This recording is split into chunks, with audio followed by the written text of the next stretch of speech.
Hi, Shell Point. I'm Michelle Tompkins, Wellness Manager, and today I'm here with resident Dottie Pacheris, and she's here to talk about a Wellness Connection program she will be presenting, something near and dear to her heart. But first, let's welcome Dottie. Thank you for taking time out of your day to be here with me today. Thank you, Michelle. Dottie, you'll be here on December 12th in the Grand Cypress Room discussing a very sensitive topic, something that you have a lot of experience with. It's called Mind on the Run, Dealing with Mental Illness. Can you share what you'll be talking about? I can. Mental illness, unfortunately, are two words that carry a great deal of stigma. People just don't talk about it. It's sometimes taboo. So I'm going to talk about mental illness. I have mental illness in my family, and I'm not ashamed of it. It seems that society can accept almost any part of our body breaking down except our brain.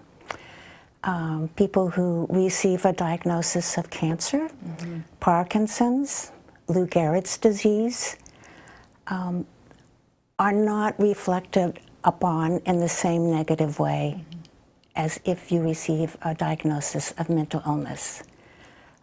Mental illness is treatable. It does not have to result in suicide, homicide, or unfortunately some of the vast mass shootings that we continue to have in this country. At age 27, my son, his life was changed forever, as was the lives of all his family. His behavior just became very weird. His name was Scotty. He had grandiose ideas. He had neurotic religious beliefs. He thought that God had anointed him a prophet and had actually commissioned him to write another book for the Bible. He drove his car like a maniac with absolutely no regard for the safety of others who might get in his way. He made many attempts to get into the White House because he had developed a very unhealthy fixation for the president. He actually thought he had scheduled appointments with the president. There were days he actually thought he was the president living at 1600 Pennsylvania Avenue. My family and I knew something was very wrong with him, but being novice with this situation, we didn't know what to do. We didn't know where to turn. And that problem was solved for us because Scotty assaulted a police officer who was concerned about his behavior and approached him. So he was taken to a psychiatric hospital in Northern Virginia, where he was put in a padded cell. He was considered dangerous because, after all, he had assaulted a police officer. His family was not allowed to visit him. The doctors subsequently diagnosed him as having bipolar disorder and transferred him to a treatment facility also in Northern Virginia, where he was kept for 32 days. Wow.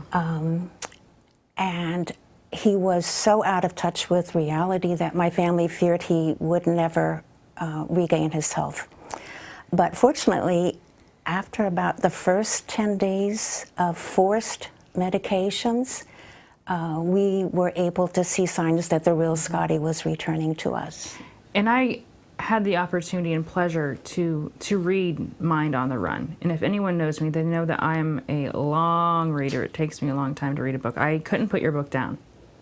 Honestly, I could not put it down. I found it so compelling, so profound, and I just couldn't believe how you coped as a family, as a mother. So why do you want to share your story with our community here? I want to share my story because I want to do my part to raise awareness of mental illness. Throughout his 13-year illness, I kept a journal of his behavior, what meds worked, what did not work, which hospitals he was confined to, thinking that it might help a future psychiatrist to better treat him. So when he took his life, I had the option to put my blinders on, toss the journal, and move on with my life. But instead, I decided to write a book about his life and the tragedy that happened.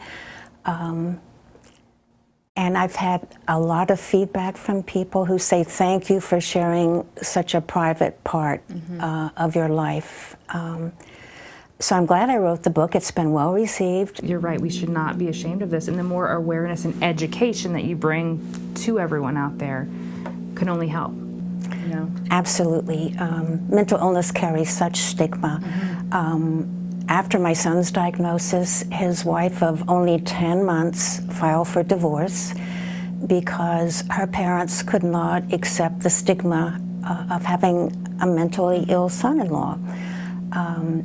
But despite the stigma, despite the loss of his wife because of his diagnosis, Scotty moved on with his life after that first major episode. He was medication compliant. That was his key to living with bipolar disorder. He saw his psychiatrist regularly.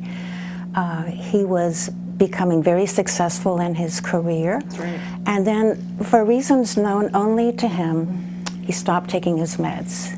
And within a few days, he became an accident waiting to happen. He went on to have 3 additional prolonged bipolar manic episodes, each more serious than the previous and of a longer duration. And the longer duration was because of judges at commitment hearings who ruled time and time again he was not a danger to himself or others, and released him. He outsmarted police officers, doctors, lawyers, judges, crisis control units, with the same basic statement. Hello, I have bipolar disorder. It's not against the law to have a mental illness. I take my meds, and I'm not suicidal and I'm not homicidal. And with that statement that worked almost every time, he was allowed to get back into his car and drive off. You know, and I can't imagine how many people out there are going through the same exact thing that you went through, that Scotty went through, that your family went through, and you'll be here to share your story as well as educate our residents on the Baker Act, current gun laws, and other pieces of education out there that they can learn from. With a mental illness, you are oftentimes not capable of making good decisions. I'm a big proponent of family intervention in the treatment of mental illness and raising awareness that it is treatable. It's very treatable. That's what we need now in our society, is more awareness, more education with mental illness and the support network out there within our society. So if you are interested, and I highly recommend that you attend this program to hear about Dottie's story as well as learn about the book Mind on the Run and just educate ourselves about this topic, please attend and sign up at the concierge desk. Now this will take place December 12th up in the Grand Cypress Room at 10 a.m. You will not want to miss out on this. Thank you again, Dottie, for being here, and Shell Point, please sign up and stay well.